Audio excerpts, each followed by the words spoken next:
Good evening, everyone. My name is Chuck Roberts, and I'm the Vice President of Operations for the Metro New York chapter of the National Black MBA Association. And welcome again. I'm just glad to have you guys come out tonight for good reason. What we're trying to do tonight is something we've done 6 or 7 times in the past. We've lost our number, and we've had the honor of having Ms. Gisela Belinfante lead us in this resume trail. Just a quick aside and hopefully giving an ounce of hope to what we're doing. I was talking to one of our recruiters yesterday, one of the people that have come to our virtual career fair, and they've hired 5 of our people, working on 2 more, and made an offer to an 8th person just in the year 2021. It's all part of this big picture. It's part of the big picture that if you get your resume right, get your presentation skills right, and you look at what opportunities there are out there and relate to them in a way where, hey, I see this job and I think this is the one that's worked for me. There are great things that can happen for you. So I'm very pleased to hear that, because usually we don't hear from the recruiters. I had to pull it out of her, and I also don't hear from the applicants. Somebody calls back and says, oh, by the way, I got a job. But that's okay. We don't need all that. We just want to make sure that we're doing our best to try and get you guys ready for the opportunities that lie ahead, whether our virtual career fair or any other job opportunity you may have. And speaking of which, our virtual career fair is November 4th from noon to 3 p.m. All right, without any further ado, I'm going to ask our gifted and talented host to begin her presentation. But I do want to ask a question though. Gisela, are you live right now? Yes, I am. I'm just wondering, I know you've been doing this a while for us. Have you seen anything improvements or a betterment in what you're getting? Because you're a recruiter. I mean, you manage a recruitment office. What's going on in your life over there? How things look on your end? I'm glad that you asked me that. It's actually busy, to be honest with you, of a lot of organizations are hiring. What I've noticed that the downfall is that sometimes their presentation, even though their eagerness and willingness to proceed to a position is there, but they just don't have everything that they need to make sure that they are set up for success in the sense of their resume. Organizations are hiring. We know that for sure. There's definitely no slowdown there, especially given what's happening. So you definitely want to make sure that you have everything in line, or like they would say, have your ducks in a row. Right. And applying to these positions and making sure that you have everything that you need to stand out. Gotcha. All right. Well, look, I'm not going to hold up any longer. I know we have a tight schedule here, and it runs straight to 7:15 rather. And Andrew Hamilton, the president, who was just nominated, or rather named the president of the year for the National Black MBAs, which is an amazing honor, will come in at 7:15 or 7:12 or so and say a couple words to you. Without any further ado, I present to this audience Ms. Gisela Belinfante. Thank you. Thank you. And if real quick, Marvin, I just want to start the video, but I know it's telling me that the host doesn't want to allow that. So I'm not sure if that can be changed, so I can do that. Thank you. There you go. Hi, everybody. There you go. All right. Hola. Hola. Hi, everyone. Good evening. I definitely saw all the attendees in the chat. Thank you for joining. And I really hope that you guys are able to take away whether a lot or a bit of information that will be able to help you, whether succeeding in going for or landing your next career, or just refreshing your resume and having it readily available. So my name is Gisela Belinfante. I am the CEO of Resume Journeys. And I think this is, I'm not sure Chuck mentioned, this is the 6th. Is that right, Chuck? The 6th one that we've been doing so far? I think this is about the 6th one. Yes, it is. I was giving you a thumbs up. By the way, that light's kind of bright above your head. A little bit. Okay. You just tilt down a little bit. Change it a little bit. There you go. That's good. That's better. 100% better. Thank you. So I just wanted to welcome you guys and thank you. Obviously, definitely take down my information in the event that you want to have your resume refreshed. You want to have your resume critiqued, looked at. anything that comes to mind, or even interviewing, right? Because sometimes interviewing could be a little bit challenging, especially because you kind of don't know exactly what you're getting yourself into, or what the organization is going to throw at you, or what the recruiter is going to say. So again, I'm happy to be here. And hopefully, again, please be interactive. I always ask that. No question is a dumb question. So just make sure you guys throw everything at me so I can help you guys out. So I will start the presentation now. I guess I'll wait for it to come up on the screen so you guys can look along with me here. So of course, I always say, if you have a cell phone, screenshot that information. That's all my contacts. If you guys are active on social media, I would definitely plug in my handler, which is Resume Journeys on IG. Definitely request me on that. And any other questions, you can feel free to email me or text me.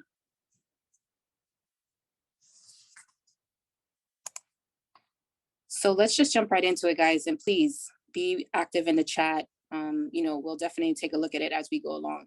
So I wanted to, before I get into the agenda, I just thought that was kind of interesting to bring up. So the first slide talks about your resume needs a compelling value message. What does that mean? In other words, is your resume in shape for your next important job search? Is it? Will it help you get the attention that you need and want from the employers? And if you haven't, ask yourself these questions, right? So just think about that now. That's a good think about question. So do you feel that your resume is in shape? Do you feel like it's perfect, that it needs to be tweaked? Or there's still some valuable pieces that you want to add to it to make it strong, a targeting resume to make sure that you acquire the position that you're applying for. So while you're thinking about that, I'll go straight into the agenda.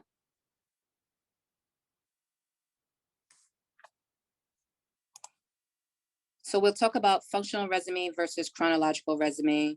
We'll also touch upon resume 101, which is the basics, how to make your resume stand out, common errors to avoid, the look is always as important as the content, and how to prepare and arrive for your interview, and also top skills on a resume. Then we'll close with Q&A and questions from you.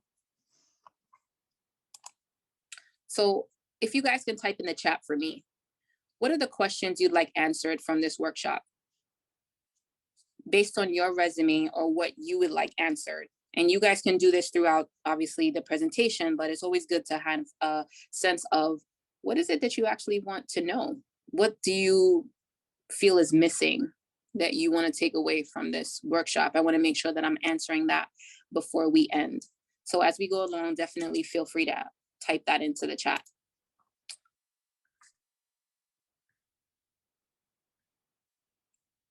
Thank you, Jose. You're the first one. So thank you for that. And we'll get into that. That's actually a really good question in regards to, what are they looking for, right? What are they looking for? Because it's really hard to pinpoint exactly what an employer is looking for. You can never know for sure because they vary, right? It could be, they're just looking for how well presented you are. Did you dress the part? Are you answering their questions? Is it like a STAR question where it's more behavioral? Is it something that your answers are too long, maybe? So Dara, Tin will definitely get to those. I saw those come across. Maybe Chuck could get to those throughout the presentation. So let's get to know a little bit more about Resume Journey.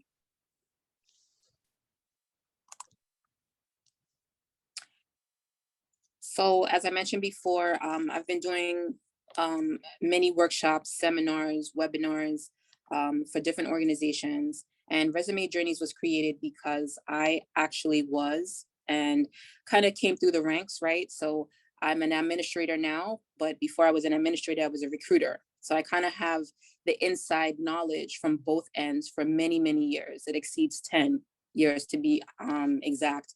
I've been in 3 different organizations that's, with a vast array of experience between both.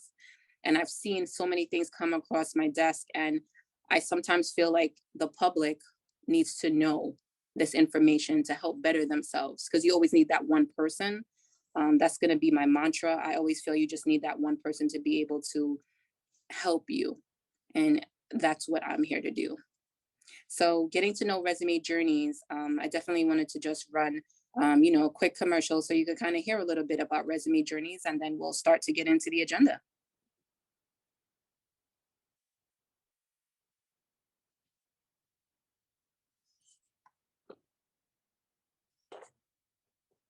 Just stand by. I think Marvin's pulling that up for you guys right now.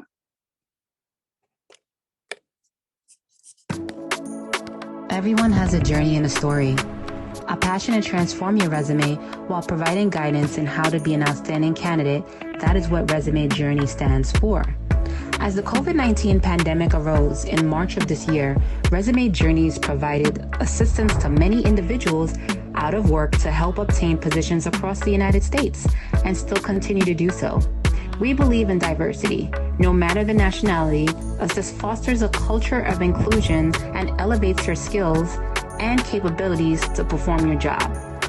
Resume Journeys, creative services such as crafting your perfect resume, interactive sessions, workshops, and career coaching. That's just to name a few. Having an extensive background in hospitality, healthcare, and customer service, with human resources experience, provided me with the insight and focus to what recruiters and hiring managers are looking for in a candidate. Our clients are people who needed the push to achieve the heights that they dreamt about, as will you. All you need is that one person to help guide you on your journey.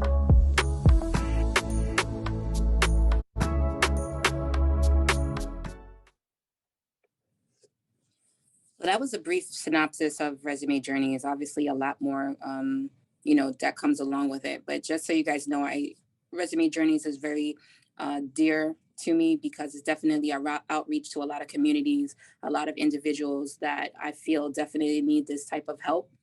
And it's not always something that is given.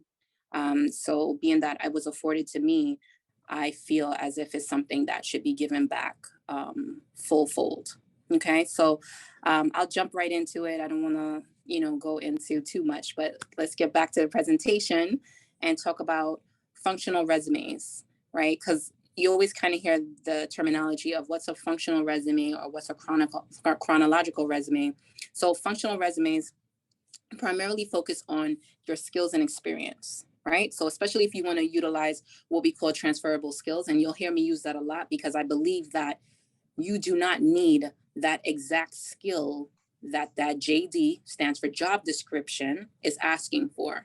I'm a firm believer that skills can be transferable. It's really all about how you articulate it when you are speaking about it and how it is written on your resume. Okay. Whether you're searching for a new career, whether you are a new grad, an intern, that would probably be the best opportunity to use a functional resume. Let's look at one and I can get your feedback. So looking at this resume that's up here, it kind of outlines, this individual has a career objective, core qualifications, experience, and skills. What do you guys think about this resume? Dara, I'll definitely get to that question. That's my next topic. Thank you on that one. What do you guys think about this resume? Do you think that it's pretty good? Okay, Jose.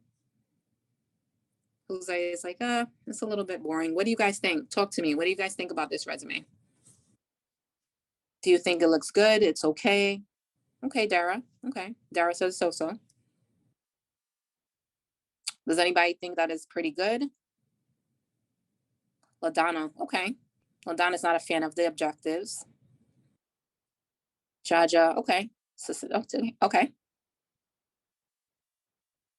So this resume, Shakar, a lot of words. So Shakar says this resume has a lot of words. So anything else stand out? So a couple of things, which touches upon, it is, Dara, it is. It's an old school resume. It's really, I don't want to say it's outdated, but it's very simplified. To me, looking at it as an administrator, I am bored, Jose. So you're right. You hit that definitely on the bell there. Couple of things that I see that, the career objective is there. That goes back to LaDonna's point. I'm not a fan of that either, and we'll talk about that. But I just feel like the font definitely could be better. And also, I just feel like it's very simplified, right? So let's talk about a chronological resume. And what is that? What is a chronological resume? Chronological resumes are usually the standard ones. That's the ones I usually see that come across my desk, right? For most employers, you know, mostly everybody, I call that the safety net because most everyone tends to go to that one as it lists your most recent job and all other positions that you held, right? So it goes obviously from present to past. It's usually supposed to be 10 years max on your resume. Sometimes we see that resumes extend past 10 years. I've even seen 22 years on a resume, and I've seen as less as maybe 1 year. So that's really a chronological resume. I always say that's the one that we usually see most and is most common. Okay, so that takes us into the next resume. I kind of want you guys to critique with me. So obviously we looked at the one that we talked about previously. Talk to me about this one, Judia Williams. Do you guys notice any type of a difference between this one and the previous one about John Doe? Does this look similar? Anything else that you like or you see different in this one? What do you guys think?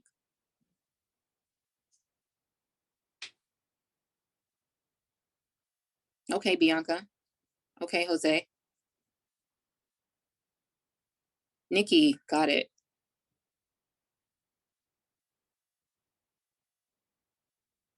Dara, okay.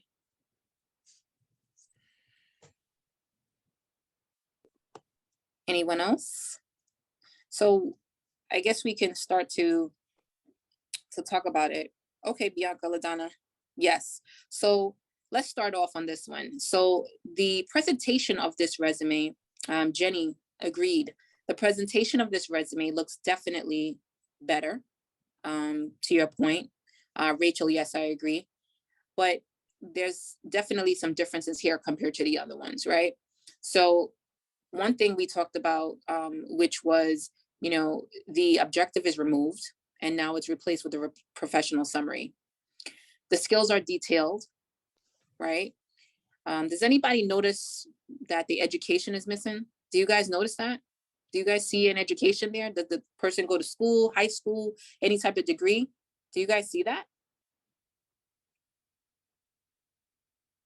I don't see that. Yeah, right. Jenny, that's right. So that's that's the biggest thing that stands out to me. As an administrator, as a former recruiter, I don't see an education.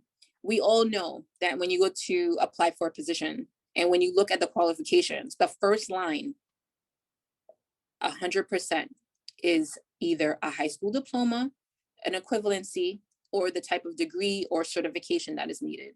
This resume does not encompass that. It talks about the experience, yes. It is a little bit lengthy. I wouldn't say it's boring, but I'm getting lost in a sense because it's just too much. If you notice the responsibilities, if you count the bullets, it's 1, 2, 3, 4, 5, 6, 7, 8 on the first one. And not to say that's a bad thing, but you just kind of want to capture the attention of the reader, right? You definitely, to Jose's point, you don't want it to be boring. And also you don't want it to be too wordy or too lengthy. But it's definitely an improvement from the one that we previously saw, right? Let's look at the next slide.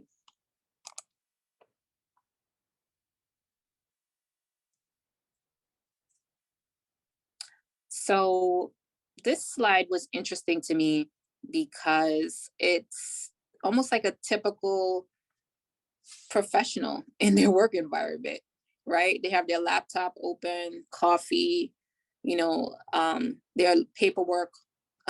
It's almost like, okay, how do I start this, right? How do I do a chronological functional resume? Do I combine it and make it a combination? What am I doing? I'm frustrated. I'm a little bit stressed out. I need to know where to start. And that's where I'm going to help to clarify. So let's talk about resume versus CV and what's the difference, because this is a hot topic. Next slide talks about the length of a resume, right? So I know somebody had asked that as well. What should be the standard length of your resume, right? So on the next slide, when it talks about that, The primarily the length is what is included and what each is used for. Marvin, I don't know if you want to flip to that one. So oftentimes the words are used and they're kind of interchangeable, right? So resume and CV, to be honest with you, although it says resume is 1 or 2 page summary of your education, skill, and experience, it's brief and concise, no more than a page or 2. I don't want to say that's really accurate because a brief and concise resume doesn't necessarily have to be 1 page. Doesn't have to necessarily be 2 page. It depends on the content that is in the resume, and it depends on the experience and the position that you have, compared to a CV, which talks about it's a little bit longer, it's more than 2 pages, or at the very least, which is a synopsis that captures a summary of your educational background, right? So let's say you have affiliations, presentations, publications. The only reason I say that is because I've seen some CVs that are not that lengthy, right?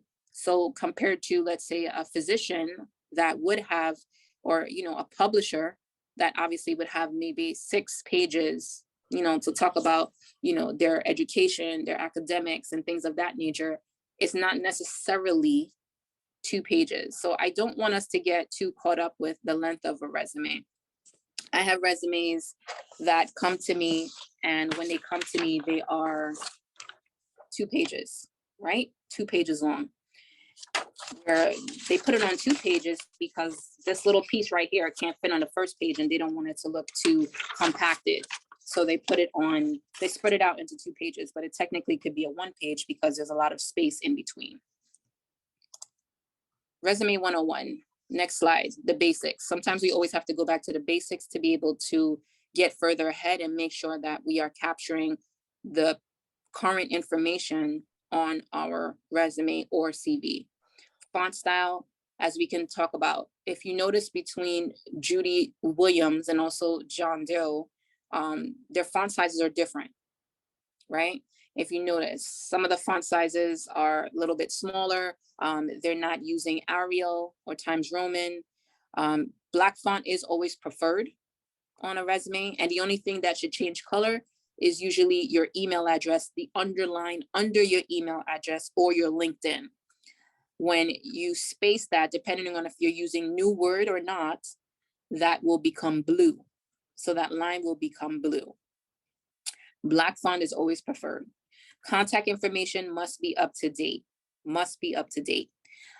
Quick synopsis, and I believe Rich D is on one of the individuals that's on this call, and I'm sure he'll remember this, but we have had resumes or CVs that have come across our desks many moons ago, and I can't tell you how many times that I've tried to reach an individual because I'm really excited. I love their CV. I want to bring them in. I feel like they're already hired just based on their resume because I'm so impressed and blown away.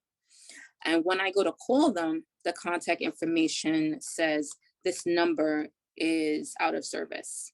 Or better yet, when I'm trying to reach, it might say this mailbox is full. So it doesn't even give me the opportunity to leave a message. So I take it a step further and I send a text message to the applicant. In the chat, has anyone ever texted you guys from a recruiter? Has a recruiter at any point in time sent you a text message letting you know that they're interested in the position, or that they're having a hiring event, or that they want to speak with you? Has anyone received a text message?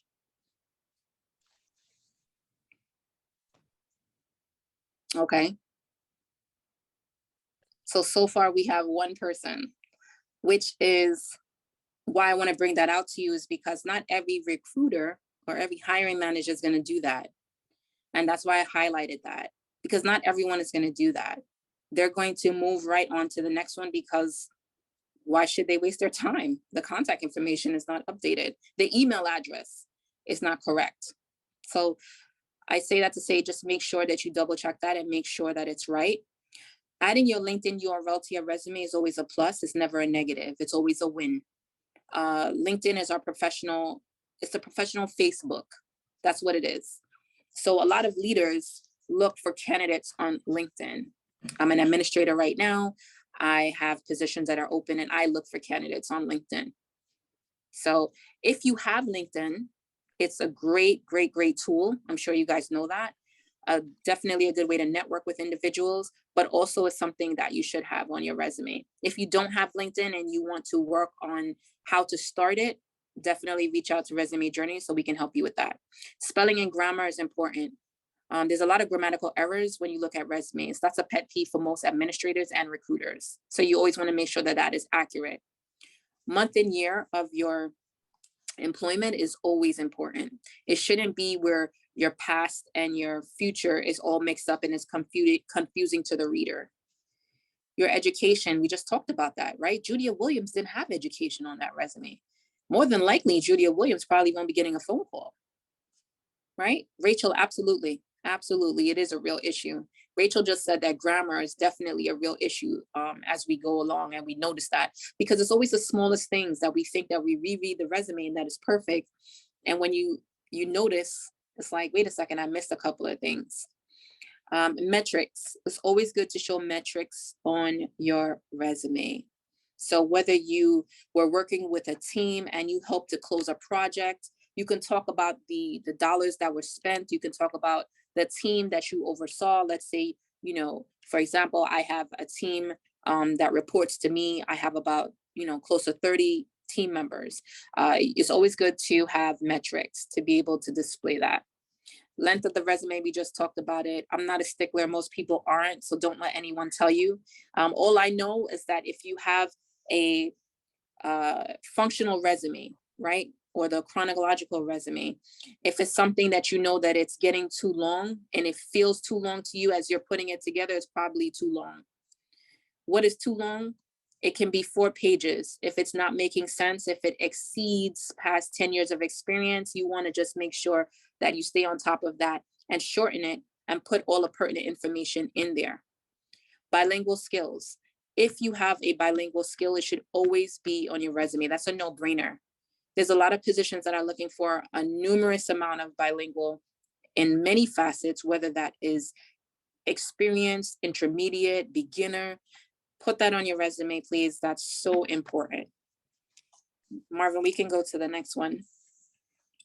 The biggest one, the biggest topic, how to make your resume stand out. Giselle, I've been applying for positions and I'm not getting anywhere.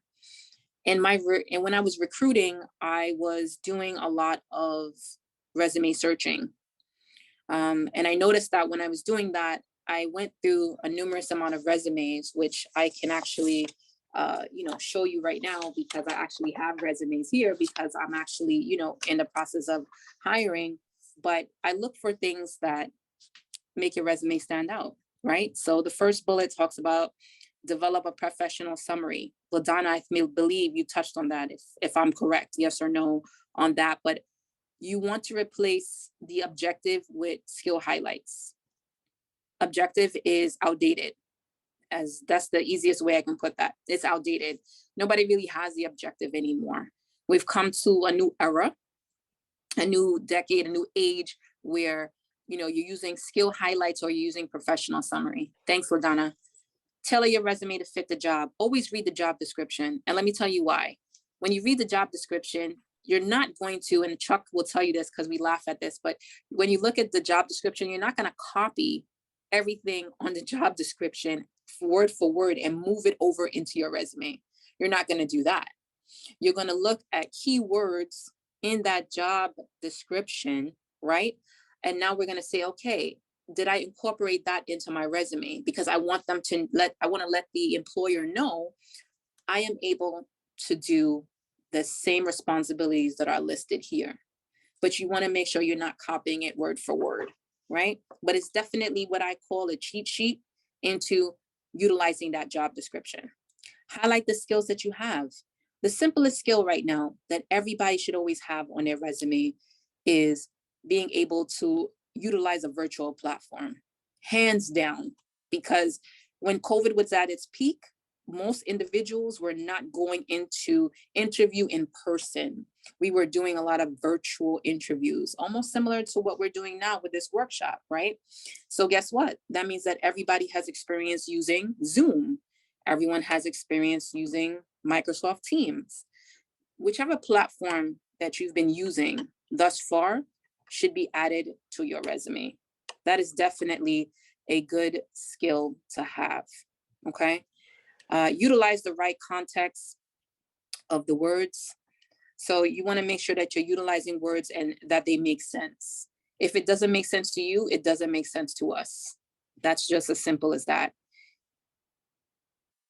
So Janine, I'll just stop because I definitely want to get to some of these questions. I know you had mentioned what section does that go in. We'll talk about that actually in the next one, where we'll go a little bit deeper into what sections that they would apply to. Gaps in employment.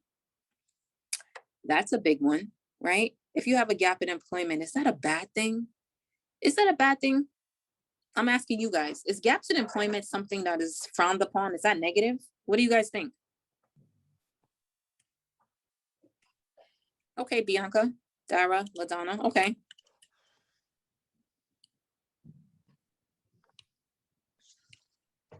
Gotcha, Rich, Rachel, Miss Stewart, okay.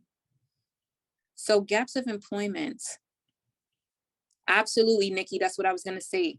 So gaps of employment is not negative, and don't let anyone tell you that it is. You know why? Because there's something called life happens, and an employer should and should understand that, because we are in an age where so many things happen. And you're right, Jaja, you're right. But we have to have some sort of a leeway. And the only way we have that leeway is when we explain the gap of employment.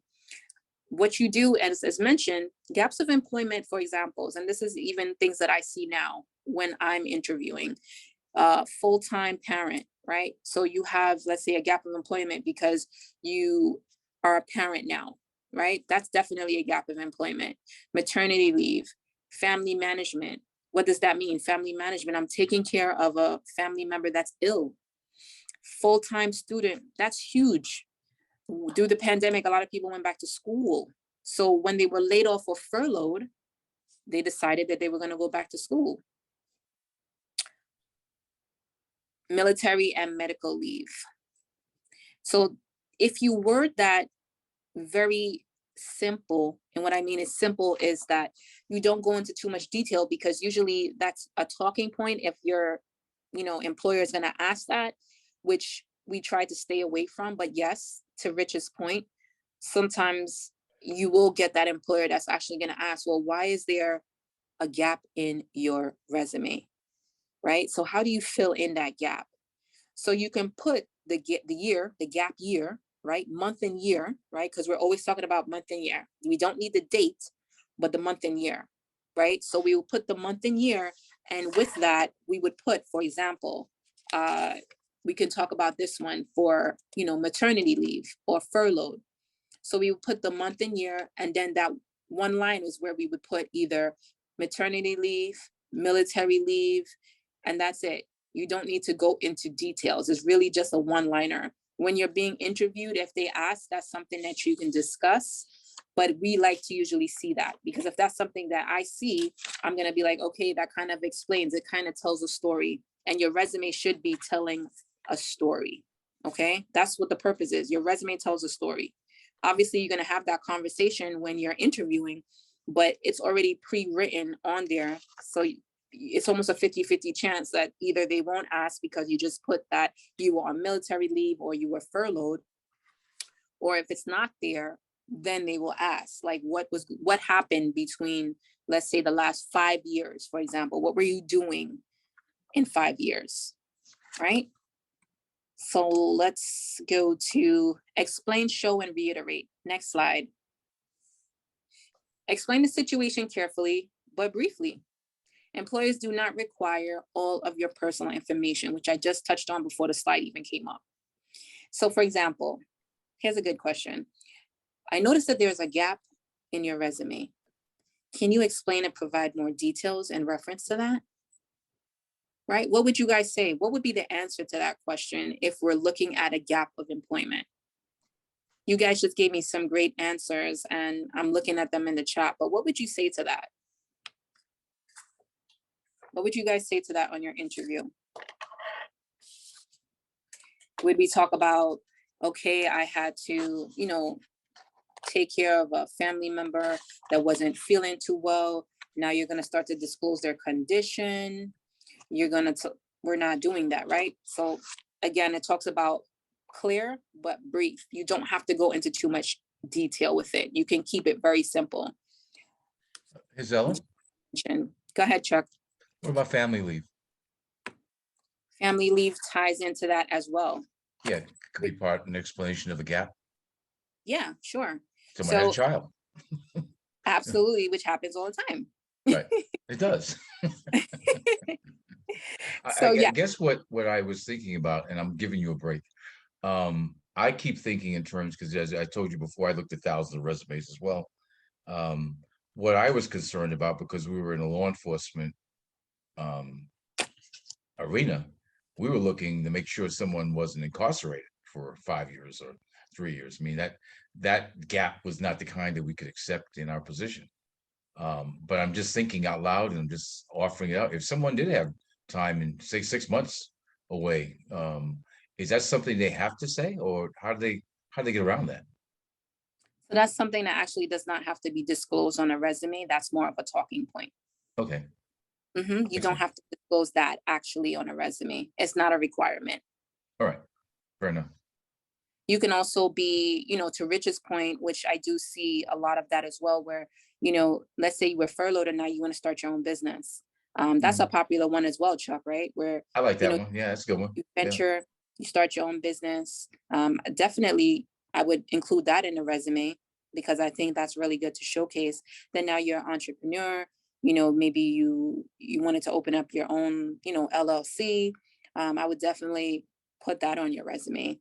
But going back to your point, Chuck, parental leave, Mhm. that's something that actually can be listed, just as you just mentioned, with the month and the year and exactly what it is. Very Right. simple, parental leave.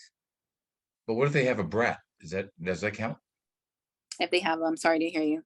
A brat, kid, kind of bratty kid. That also, that also could be Okay, any just type thought. of any type of leave. All right. Okay. Any type of leave. You can definitely put that on your resume, whether it's a maternity leave for male or female, husband or wife, boyfriend, girlfriend. Let's say you just took a break just because wanted to get your head straight. You just wanted some personal time, right? To kind of figure out what you wanted to do. Maybe Right. you wanted to go back to school online, for example. And that's what you were doing for the last year, or you were soul searching. Obviously, I wouldn't put soul searching on your No, resume. no, please don't do that. um, but you just have to determine, honestly, how you're going to word it and exactly the type of leave that you have Mhm. and how you're going to put that on the resume because there's so many different types of leaves. So you just want to make sure that you're brief with it and that you're putting the month and the year so that it's more of a minimal question that would be asked on the interview. Well done. The next one talks about show that situation has ended or is no longer a factor. So they will not be concerned whether you would need another break, right? So for example, goes back to the same question that Chuck had mentioned, which is, let's say I'm on a parental leave, right? And now all Mm. of a sudden you're applying for a position. You're probably going to wonder, are they going to ask me about that? Are they going to ask me if I still need to go back to school because I was in school and that's why I was on a leave and that's why there's a gap on my resume, right? So when you put these things, just be ready to answer those questions and stating, I was on this leave. I wanted to go back to the school to better myself and, get a little bit more education to help me, throughout my career. And you let them know I'm going to be still in school or this is my last semester in school. They just want to Did, know that you're 100% committed to the position. If did there's you see any type of that the question from Dara? about the truth, Yeah, interesting question. Good question, Dara. Well, you know what? I'll answer that one only to the point that if Yeah. you were to lie on your resume and get caught, it's grounds for dismissal. They don't have to think twice about it. If you really trust and want that job, tell the truth. Yeah, because you get caught telling a lie, that they can definitely fire you for that. Yeah, you answered that. You took the words right out of of exactly what I was gonna say. You want to be truthful.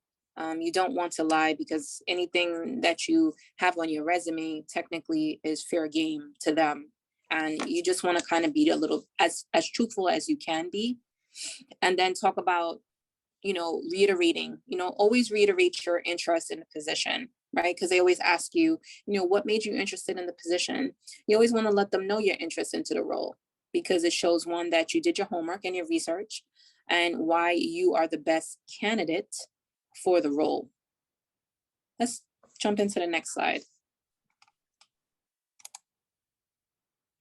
Resume mistakes, too many graphics, unaccounted employment, inappropriate email address, words that you don't understand. I always say if you don't understand it, that probably means that they don't either.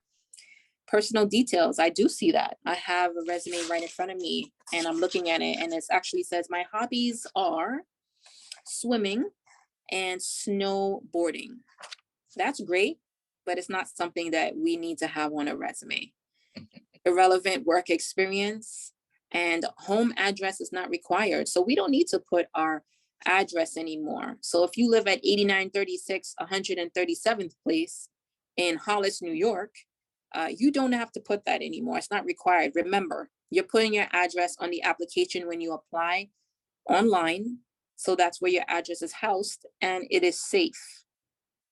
If you now have it where it's on your CV, it's not something that is mandatory, especially with a lot that is going on now, where you don't know where your CV might land. You don't know where your resume might land, right? Perfect example. If I took the resumes in a folder, and let's say I went to a coffee shop, and let's say I was meeting with Chuck, and on this way to the coffee shop, my folder dropped, and now I lost it. Guess what? I now have resumes that have all these addresses and all this pertinent information on it that now someone else can have. So you don't want to have your address on your CV. You can actually just put the city and state or just the state and the zip code. Next slide. Effective ways to make your resume stand out. Always start strong. And how are you going to start strong? It's going to go back to that professional summary or that skill highlight, right? Start with a summary of your skills and your key accomplishments. Emphasize results rather than responsibility. So if you were a person that completed projects, you brought the company from where it is now to where it was before to where it is now. Those are things that you want to showcase. Customize it for the job you want. Highlight all your changes and growth. So for example, if you were at an organization where you moved up, right? Like I was in an organization prior to the one that I'm in, and I think it's so important to show your accomplishments. Like Rich said, I agree. And also to show, that you have been promoted or that you've decided to, go into a different area within the organization. What do you guys think about these bullet examples on the next slide? What do you guys think about that? So looking at the bullets on this slide, take a read and tell me, what do you guys think about this? So responsible for handling a high volume of inbound customer requests per day, manage day-to-day activities, and long-term projects for large corporate accounts. In the chat, what do you guys think about these bullets? Are they okay? Would you use these on your resume?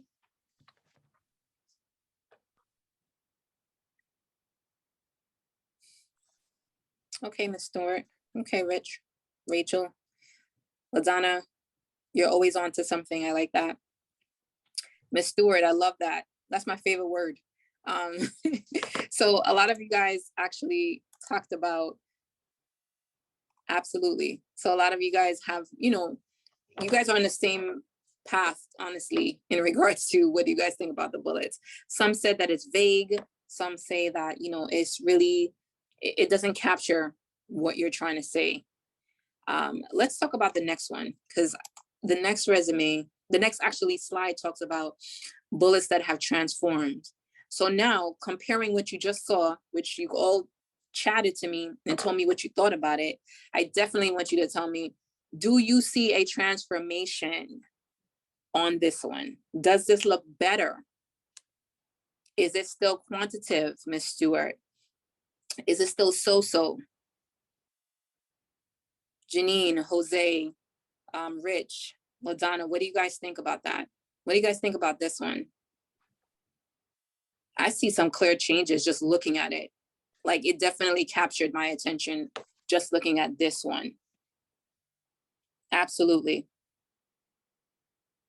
So it seems like everybody's in agreement, which is exactly what I wanted to showcase. This one is definitely better. Absolutely, LaDonna. So the next slide talks about the look is as important as the content. Do not leave out any pertinent detail.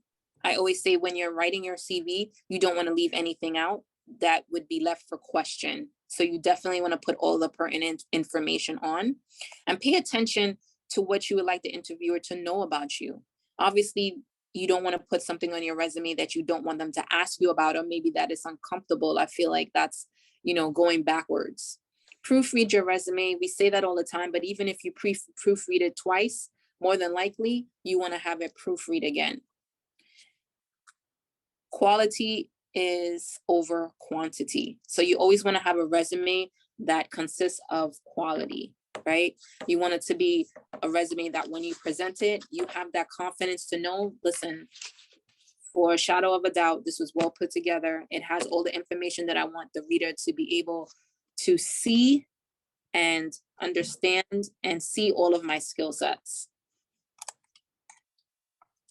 Next slide, my favorite. Top skills on a resume. It's like being in Top Chef. Top skills on a resume here. So a show of, absolutely, Dara, a show of chat. What do you guys think about these skills? Does anyone have any of these skills on their resume? Yes, I'm hoping I see a lot of yes. Yes, yes, yes, yes, yes. Any of these skills, any of these skills. All right, Jose, I'll take that. Okay, perfect. So yes, I see a lot of yeses. So the reason why these skills are here, because these are the top skills right now. This is not even a trend. This is the top skills that should be on your resume. Not saying that every one of them has to be on your resume, but at least one of them you should have, if not more than one listed. Communication, you notice, is the first numero uno, first skill, communication. Everyone should always have that on your resume, communication skills, because every position, no matter what it is, you have to be able to communicate effectively. Computer or technical skills that you have, even if it's as basic as all I know is Word, which is now called Microsoft Office Suite, as it encompasses Excel and PowerPoint and Word, right? Microsoft Office Suite, any type of, other software that maybe you have knowledge in, I would definitely put that on there. Leadership skills in any capacity, right? That can be what we call a team lead. That can be a supervisor, an acting manager. Any type of leadership skills should always be listed. Organizational skills and time management, I always say, are top, because most positions are asking and requesting you to multitask. Most of us do that every day anyway. Chuck will tell you that. We do that every day, all the time, where we're doing more than one thing at the same time. 24 hours a day, in fact. Collaboration skills, collaboration, teamwork, right? Problem solving, conflict resolution. These are all the skills that the resume should have, and then some. You can even put, to Rich's point, consulting skills, whatever you feel is a skill that represents you should be on that resume. There's never a thing where I have too much skills, or maybe I shouldn't put this skill on there. If it's your skill, own it. Own the skill and put it on there. Okay. Next slide. Gisela's corner. This is important. I would definitely take a screenshot with my phone for this one. And the reason why is because it's with you're definitely going to utilize everything that's bulleted here. It starts off by talking about 8 minutes with each recruiter during a career fair, similar to an elevator pitch. So that's only if you get 8 minutes. Some you might get a little bit more than 8 minutes, but I brought it down to as less as possible, where it's 8 minutes. They're really just trying to find out, your experience, summarize, brief, concise. Elevator pitch, you're in an elevator. Let's say you're on your way to the interview and the CEO of the organization is in the same elevator with you and just happens to ask you a question. Just always be ready. That's really what that is. Thank you email should be sent out within 24 hours. I interviewed someone on Monday for a position. It was about 4:15 in the afternoon. The next morning, I arrived at work at 7 o'clock. And when I started looking through my emails at about 6:15-ish, I had a thank you email. We like thank you emails. So definitely send a thank you email when, or should I say, as soon as you can, and when you're finished with interviewing. It definitely puts a good representation on you. And when it's sent within 24 hours, even better. Job status emails are okay after 5 business days. So what does that mean? Don't hound the recruiter. If you're emailing the recruiter, if you're on top of the recruiter on LinkedIn and you're emailing them or texting them, or however your communication is every day, that's a little excessive, right? So I'm saying that to say it's okay to inquire about the status of a position, but just be mindful of how many times and the frequency in which you're doing that, okay? Ask for your business card, virtual card. If you don't ask for that, I always feel like that's a loss. Everybody has a business card nowadays. Chuck will tell you, and even if you don't have a business card, you have a virtual one. So you can get either or. Social media cleanup, very important. We do look at LinkedIn. There's employers that look at Instagram. There's employers that look at Snapchat. I don't know why they do it. Maybe it's just to kind of give them an insight or reassurance as to the candidate that they are moving forward with. But I bring that up because you want to make sure that your social media is cleaned up. Remember the STAR interview method. So on the right, it talks about STAR interview: situation, task, action, and result. This only applies if you're interviewing and you are going through what's called a behavioral interview. Some interviews are just free-formed, right? Where you're not even being asked all of that. You might have one question that might start off with, and I'm sure if I say this question, you guys should all say in the chat maybe that you heard of that, which is, tell me about a time. Have you guys ever had a question in an interview that starts with that? Tell me about a time. That's usually a famous one that I hear. Right, Bianca? Okay.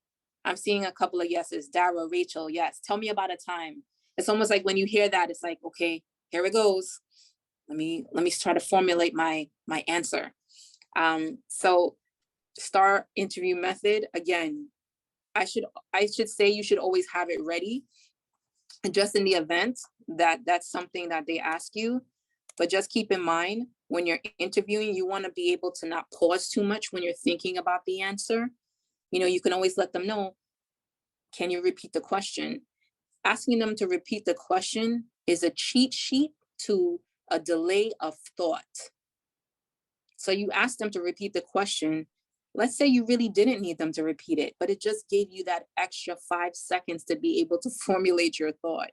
Okay, so I just wanted to let you guys know that. Let's go to the next slide. How to prepare for your interview in person or virtual. Currently, right now, as an administrator, I do virtual interviews. When we were pre-COVID, we did interviews in person all day, every day, when I was actually in recruitment. Dress business professional. What does that mean? Chuck will tell you this, it's pet peeve.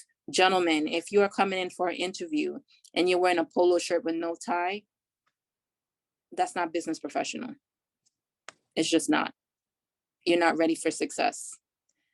Verbal communication skills, words you say, right? So you want to make sure you're articulating yourself correctly, and that now gives a different presentation about you, right? So your verbal communication skills are always important.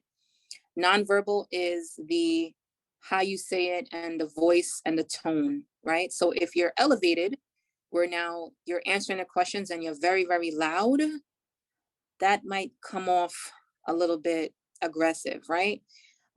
You also have to talk about your body language, where sometimes you might be slouching in a chair. You might lean the chair back. You might be fidgeting a lot because you're nervous. And no, we don't take points off for being nervous. But you want to make sure that you have good body language and research the company. I feel like that's something that sometimes we lack. Absolutely, Rachel. Eye contact, which is my next bullet. Research the company that you're going for. Every organization and company has information online. You would be doing yourself a disservice if you didn't research the company, because they're going to ask you again, why are you interested in this company? What is it that interests you in the organization? Research the company.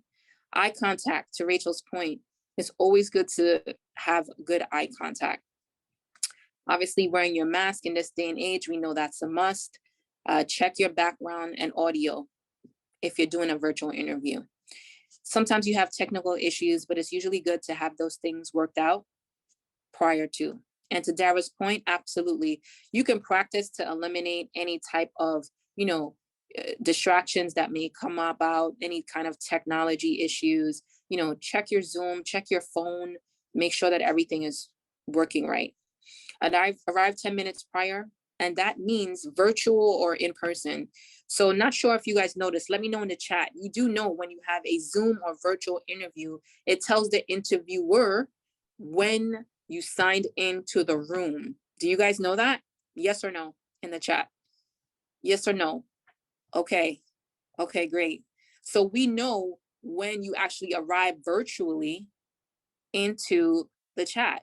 So yeah, I know a couple of you guys said no. So that's a good tidbit for you. That's why you always want to be right on time, right? Because you don't want that. We see that you are waiting. Of course, Tin, you don't want to seem that you're waiting. And now all of a sudden, let's say your interview is at 8 o'clock, you signed into the chat at 8:05. Your cell phone turned off and not on vibrate. When your phone is on vibrate and you're doing an in-person interview, we can hear the vibration, whether it's in your pocket or on the table. So you want to make sure that you do not have that phone on. In the event that you have an emergency going on, please let the interviewer know, right? It's always to be forthcoming and let them know. Let's say, for example, you have a child that is home and the child is ill. Same thing for a parent. Whatever the emergency is, just let them know beforehand. Great, Rachel. So next slide is getting to answer a lot of these questions. Chuck, I turn it over to you to be able to read some questions that I probably missed, but I wanted to go through this to get to this point. Gisela, if I have to go back and look at all the questions that we saw tonight that kind of got me thinking, I really appreciate the openness and the candor of the person that said, do you have to tell the truth? And it's funny because we, in our society, think the truth is what it is. We cheat on our taxes, we cheat on the parking meter, anytime we can get an opportunity to get ahead of something. But something as important as trying to get a career opportunity, you don't want to lose it 6 months after you're on the job because they found something on your resume that wasn't true, or on your application or whatever have you. If you don't have a 4-year degree, don't say you have one. I can't really tell you how important that question was. And I thank you for saying that tonight or asking me tonight. But someone did ask, what's a good resume or a perfect resume look like? Or do you have an example of a good resume out there right now? No. There's no such thing as perfect. No, true. No such perfect, but definitely good. I do have one and I'll show you. I don't know if you guys can see it, but actually I'll take out my handy dandy folder right in front of me because I was interviewing a lot actually this week. So I actually have a lot of CVs that I can show you, and I'll put it up to the screen so you can see it.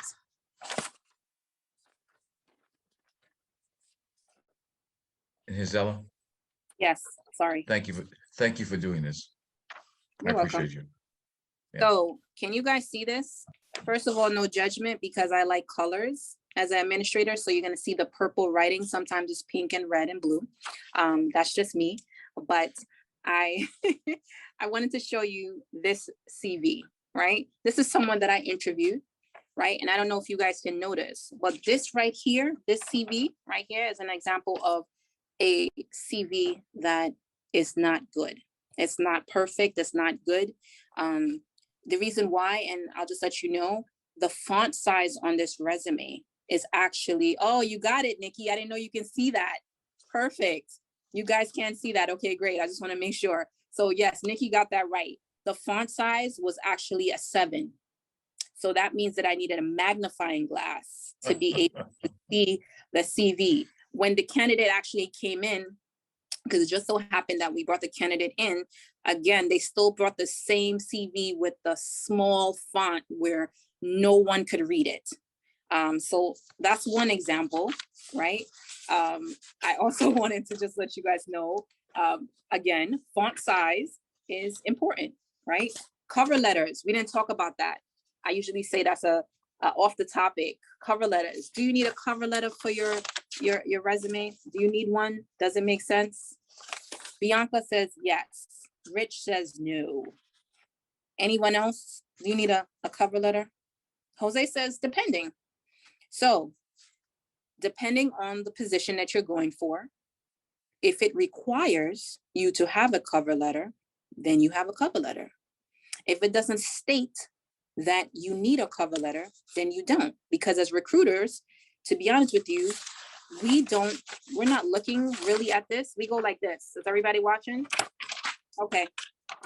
So we're going straight to the CV. We're looking straight for the CV. The cover letter is nice, but we really want to get granular and get into the person's resume and their background. Go ahead, Rich. I mean, sorry, go ahead, Chuck.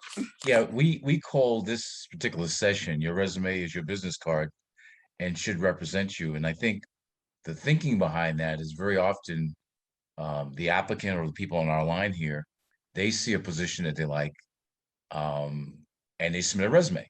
There's no interview before anything else happens.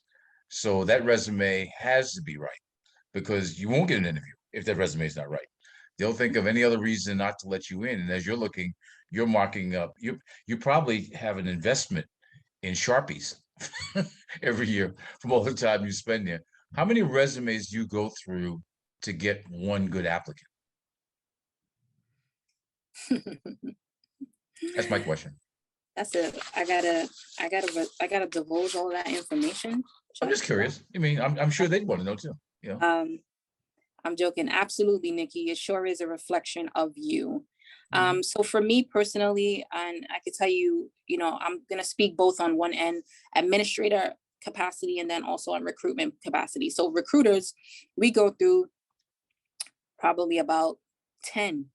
And out of the 10 resumes that we get, the ratio would probably be maybe 2. So you're talking about 2 to 10. So let's say you go through 10 resumes. Out of the 10 resumes, you'll probably get 2, to be honest with you. And most recruiters could tell you that.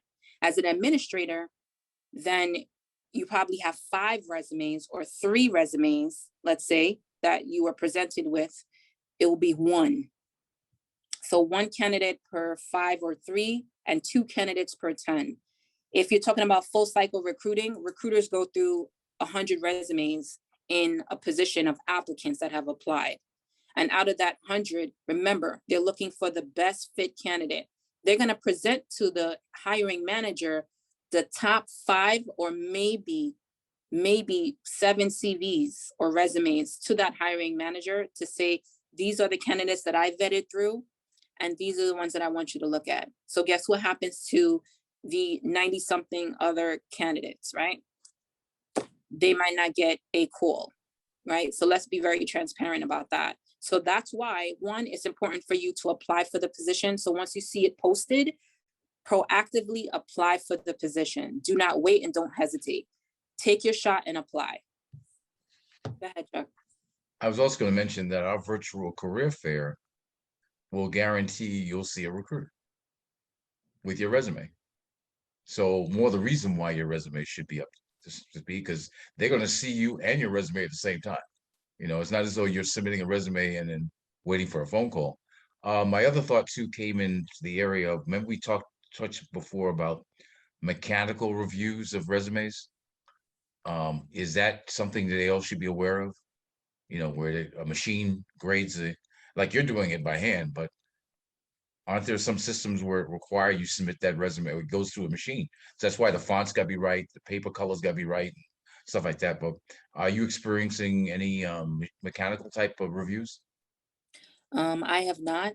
With the tenure that I have at the current organization and the one prior to it, we haven't been using any type of mechanical that has been looking at CVs. I do know Mhm. that was something that at my previous position that was definitely on the table where they were going to bring that in, especially with, I don't want to say eliminating actual individuals, but transparently, obviously that's what it would do, right? Because we're actually having, robotics or certain systems be able to go through these resumes. But there are organizations that have them. And with that being said, that's when you talk about certain things like Boolean searches, right? Only most recruiters know that. So you're doing a Boolean search, so you're looking at, what is that? You're looking for keywords within the CV or the resume that would now distinguish that one from a resume that does not have it.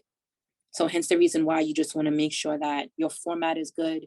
A lot of the information for the job, the skill sets that you have is there, in the event that there is a mechanical that is looking through your CV. Right. I'm looking at one of the questions, I think it's Rachel, that asked about if you only have 1 year's experience, does that help or hurt the chances that a resume will be reviewed? That's for If you. I'm not answering that question. if you have What do you one, think? If you you only have have one, 1 year experience, or is if you have that, yeah, go ahead. I'm sorry. no, it's okay. If you have 1 year of experience, it depends. I've had CVs that have 1 year of experience. I really think that if you do have 1 year of experience, it's really all about how you detail your responsibilities for that position. If you have 1 year of experience, right? And for example, let's say when I read your resume, the resume only has 3 lines. It only shows me 3 lines of what you did. It really is that really capturing everything that you did for that 1 year? So you want to make sure that within that tenure of the 1 year, that you're showcasing all of the skills that you have learned because you've obviously passed probation within that 1 year. And now you have all these skill sets under your belt. So you want to be able to be descriptive and have that on your CV so that someone would be able to consider you. And to Dara's point, which I agree, usually with those resumes, you want to showcase your accomplishments, Right. right? Those certifications that you've received, certain type of accomplishments that you have, you want to be able to showcase that as well, and your education. Here's a question here that has to deal with the fact that, oh, I was going to ask part of this question, but does your LinkedIn and your resume have to match? And how much of your resume do you really need to know? That's my question. So it is a two-part question. Yeah. Does LinkedIn, because they see your LinkedIn first, right? Or maybe, yeah. Yeah, they see your LinkedIn first. So your LinkedIn is usually attached to your, as it should be, your LinkedIn attached to your CV. So for example, as an administrator, I look online, I'm looking for candidates, I see their LinkedIn. Usually they have their CV attached. If they don't, it's fine, they'll send it to me. So you would want it to somewhat line up. I always say that you have the ability to make edits and changes, obviously, on your LinkedIn. You can do the same thing, which is just focusing on basically your professional summary. If you choose not to go into too much detail, where you kind of want to just highlight your skill set and your summary as a professional without going into too much detail with the experience. But yes, you would want it to match. You really wouldn't want to have two mismatch where I feel like I'm looking at two different people, one on LinkedIn, but then a different person on my CV. Right, right.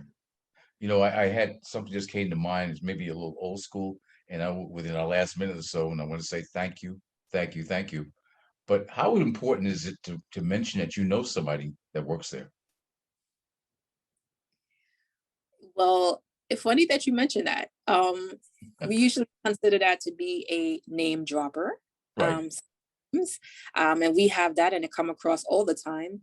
Um, I don't want to say that it's frowned upon, but you would want to stay away from saying that on an interview that I know such and such a person or they got me, this interview or, what have you, um, because it just doesn't come across well as the interviewer is interviewing you. Mhm. It's almost like, well, I wanted to mention that to kind of secure or help to aid, me having or acquiring the position. So we try to definitely stay away from name dropping or mentioning, that I know the CEO of the company or that I know Chuck Roberts and, Yeah.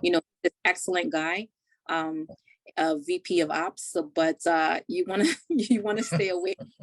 You really want to stay away from name dropping Yeah, in your that's interview.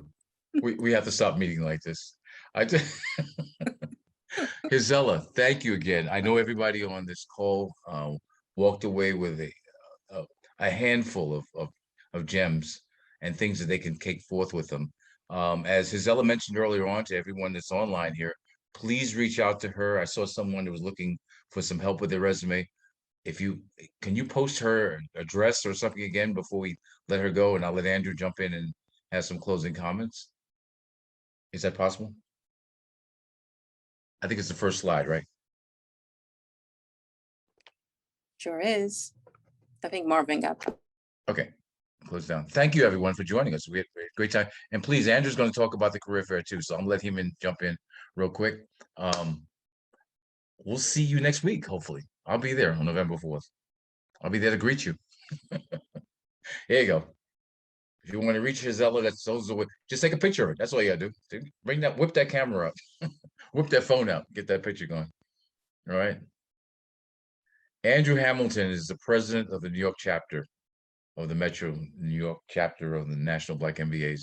He's going to jump in a moment to thank you again and give you some updates on what's happening in the near future, because you'll all be wanting to do this. You all should become members of the chapter if you're not members already. Andrew, are you there? Chuck, there's a question. I don't know if you Oh, I'm sorry. looked at the questions. Where no, I did look at questions. I thought I covered them. Did I miss one? Jose's question. Oh, I don't see it on here. Why don't you read it out to us, Marvin? I don't see it on here. Is it in the chat? Yes. Oh, okay. I was looking. I look at the Q&As. Hang on a minute. I still don't see it. Why don't you read it, Marvin? I don't see it on here.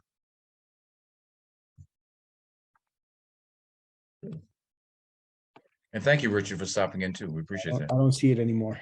Okay, good. Where's Andrew? Oh, there's a question right there. Gisela, this is the question. What is the best way to present your resume if you haven't had much experience working directly with companies in the USA? You can utilize a couple of things. One is you can utilize your volunteer experience if you have that. You can also talk about, even though it is not in the USA, you want to make sure that you're highlighting the transferable skills that you have, which is something that you can reach out to me offline about. But we can definitely talk about how to correlate those transferable skills over to be able to make sure that your resume is well presented. That's a definite, Jose. Okay. You're welcome. All right. Well, if Andrew's not going to jump in there, let me just, in closing, say, and very importantly, November 4th, between noon and 3 p.m., we have our virtual career fair. It is Marva's and mine, 6 or 7. We lose track of many times. We have 10, if not 11, or whatever the number is. Great corporations are looking forward to seeing you.